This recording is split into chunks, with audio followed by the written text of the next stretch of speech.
caras alunas, caros alunos, continuando a nossa hermenêutica, nossa interpretação do livro 10º das Confissões de Agostinho, vamos dar um passo adiante. Até aqui fizemos a teoria do conhecimento. Mostramos como Agostinho, através da memória, que é um processo anamnético e que é substancialidade do eu, ao mesmo tempo,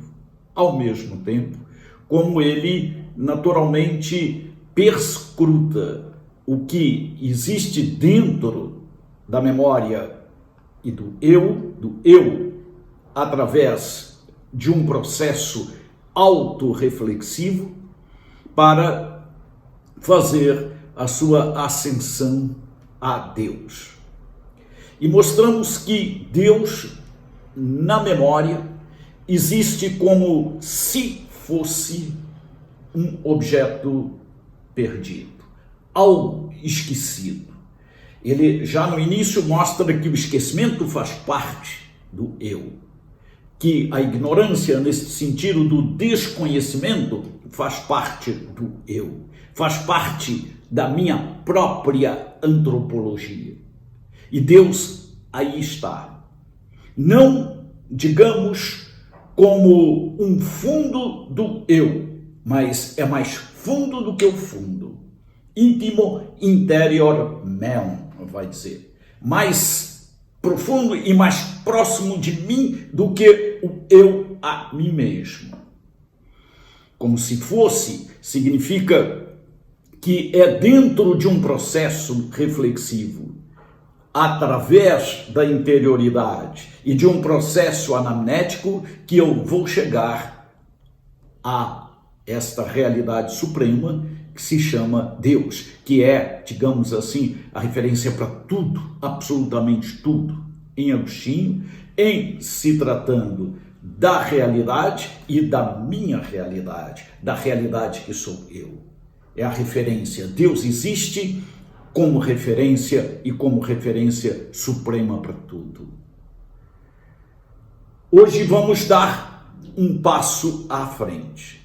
Agostinho, depois da teoria do conhecimento, que ele chama de Palácio da Memória, esse título é posterior, mas de qualquer forma, essa ideia do palácio é uma ideia interessantíssima dentro da existencialidade do pensamento e do pensamento existencial todo, da fenomenologia toda, na espiritualidade cristã e na existência como objeto, como realidade que a própria filosofia trata.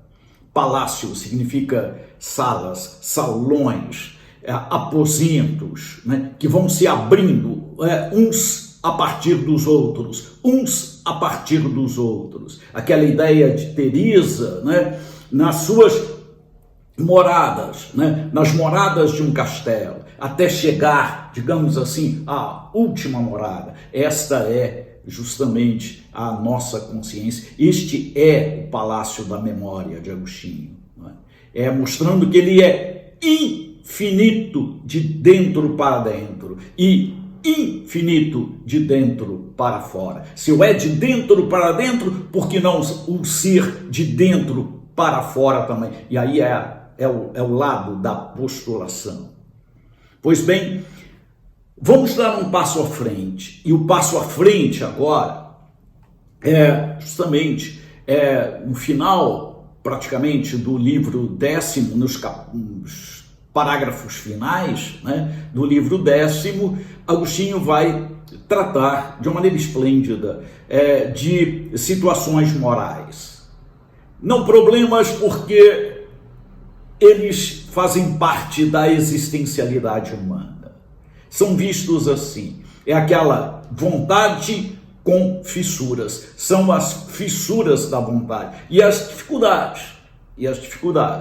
É por onde, digamos, né, o homem pode ser e não deve, né? Até onde os nossos limites chegam. podem chegar. É mais ou menos isso que está aqui. E aí nós vamos ver toda a preocupação de Agostinho, preocupação com certas dificuldades que vão ser vícios, né? O vício, por exemplo, da gula, ele vai tratar, da alimentação, que não é muito tratada dentro, digamos assim, do cristianismo, né? De uma maneira explícita, mas ele o faz aqui nas Confissões, o que ele chama de sedução do perfume, o prazer do ouvido, a sedução dos olhos, que ele chama assim, a curiosidade, essa é a raiz de tudo, absolutamente tudo, nós vamos ver, o orgulho, a tentação do louvor, a vanglória e o amor próprio. Vejam, então, estes vão ser, digamos assim, né, os objetos tratados aqui dentro deste final de livro 10º, terminando naturalmente com o que ele chama de tríplice concupiscência, que é o problema da própria concupiscência. Não é? Veja, a raiz de tudo isso, de todas essas dificuldades que podem se concretizar em vícios, ela vai se chamar em Agostinho, em latim, curiositas. Curiositas. Quer dizer, existe dentro do homem, dentro da interioridade humana, uma curiosidade que não é uma curiosidade simplesmente, uma curiosidade sine actitum, uma curiosidade tucur, vamos lá. Não, ela já vem, digamos assim, embalsamada, ela já vem carregada, digamos, de algo que não é curiosidade, é uma curiosidade misturada. Por isso que a curiosidade, palavra portuguesa e as palavras nas línguas românicas e mesmo nas línguas germânicas, né, no anglo-saxão, né, tudo que provém, digamos assim, não é bem traduzido. A palavra latina que expressa perfeitamente esta realidade é a palavra curiositas.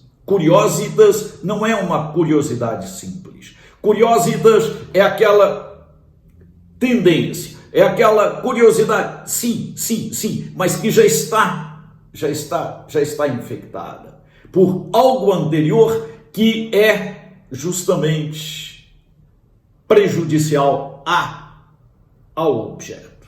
Quer dizer, o ser humano ele tem a possibilidade de perguntar mas ele tem a possibilidade de perguntar já mal intencionado. É a segunda intenção, é a má intenção, é a intencionalidade viciada que está por trás ou por detrás desta realidade. É o que chamaríamos, por exemplo, uma linguagem vulgar de fofoca, talvez, não é? Mas é mais ou menos isso, não é? Quer dizer, você não quer perguntar, você não quer indagar, você não quer para se aprimorar, mas quer naturalmente indagar prejudicando, indagar ofendendo, indagar naturalmente. E isto ele vai dizer, esta possibilidade é a raiz de toda a dificuldade do ser humano. É que ele tem a possibilidade de fazê-lo. E existindo a possibilidade de fazê-lo, ele vai naturalmente caminhar por uma vereda errada. Não é a vereda certa. Vejam, faz parte da curiositas algo que existe no interior de cada homem com possibilidade. A vida do ser humano é crítica e elogio. O ser humano pode criticar e elogiar, e se nós virmos isso bem, nós o fazemos cotidianamente. Vivemos de elogios e de críticas, fazemos elogios e críticas. Qual é o termômetro da curiositas no elogio e na crítica? Como é que a crítica ela pode ser feita sem curiositas e que é a crítica com curiositas? O que é o elogio com curiositas e o elogio sem curiositas, que não é curiositas, que não se transforma na curiositas. É fácil, é fácil. Toda crítica tem que ser feita com tristeza e todo elogio tem que ser feito com alegria. Mas existe a possibilidade de uma crítica com alegria e de um elogio com tristeza. Então, a crítica que se faz com alegria e o elogio com tristeza não é uma crítica sã, não é uma crítica e um elogio são. E em não sendo, estão já envolvidos por esta raiz que existe no interior do homem, do ser humano, que faz com que esta possibilidade possa se dar ou se realizar. Muito interessante, não é? Vejam, se esta é a raiz de tudo, não é? Tudo passa por isso, não é?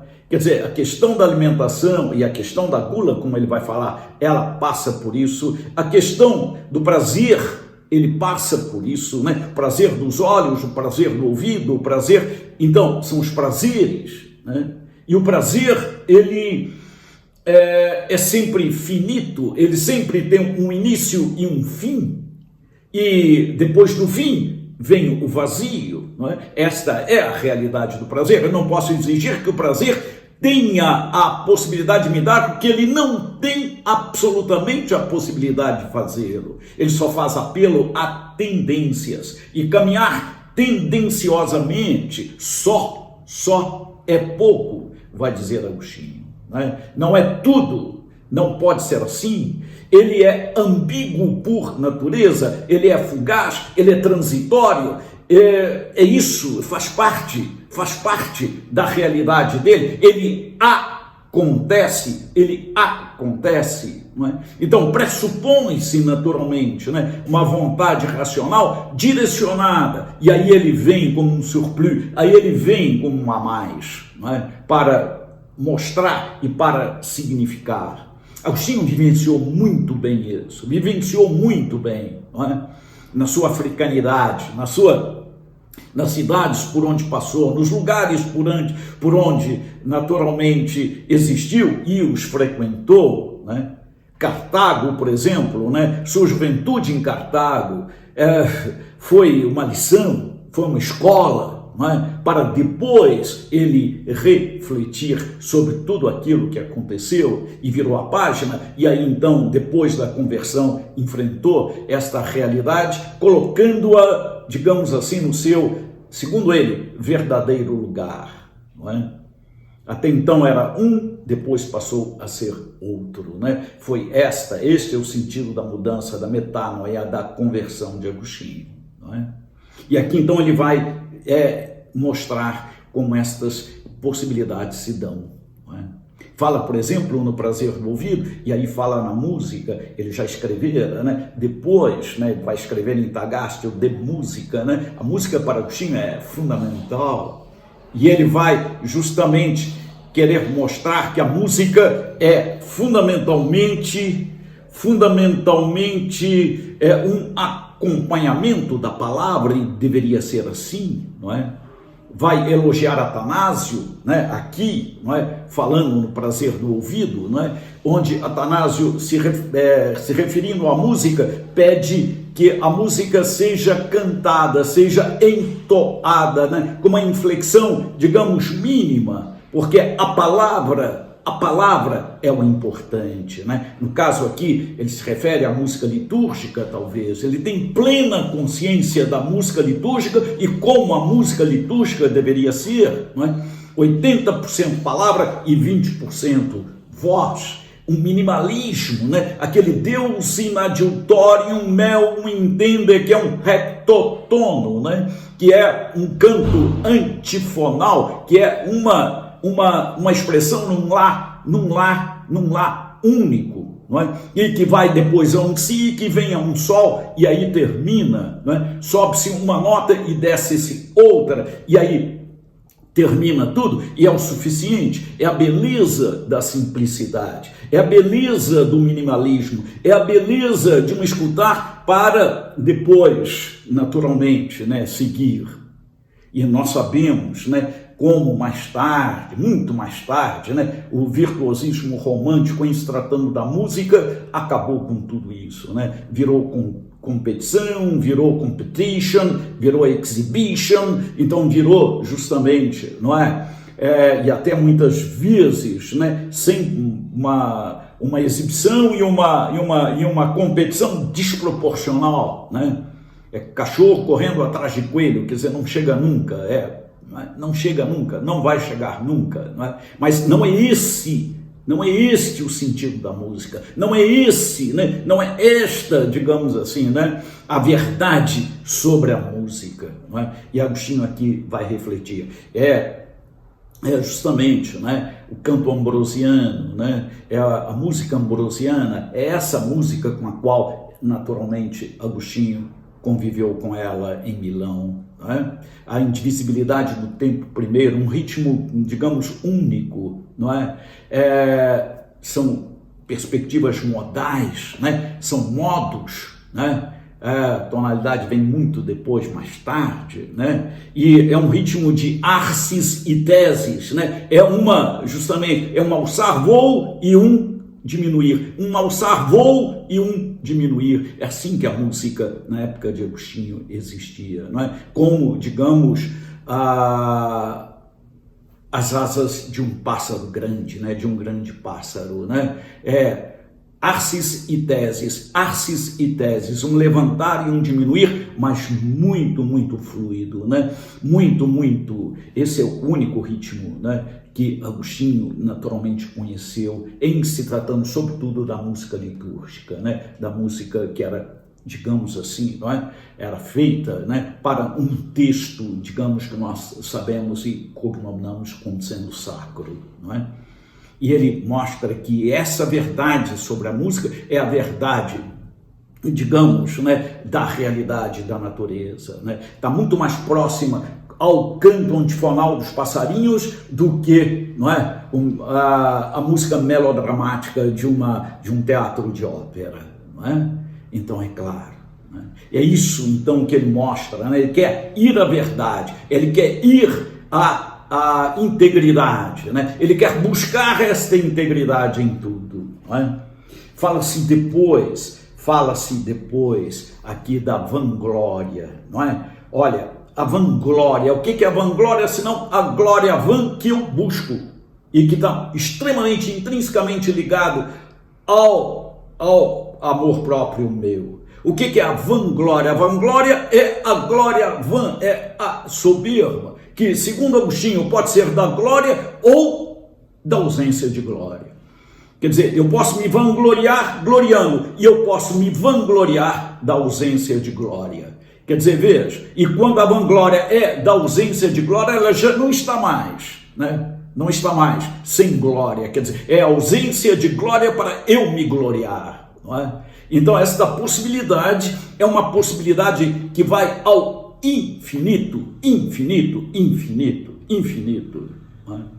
É aquele publicano, naquela parábola de Lucas, né, que se diz estar diante de Deus e que não está. Ele só está diante do publicano. Ele ora a Deus, mas o pensamento dele está no publicano para mostrar, para fazer evidenciar a diferença entre ele e o publicano, e é assim que ele quer se justificar. E é esta justificativa, é esta justificação como doutrina, vamos lá, né, que Agostinho não aceita aqui.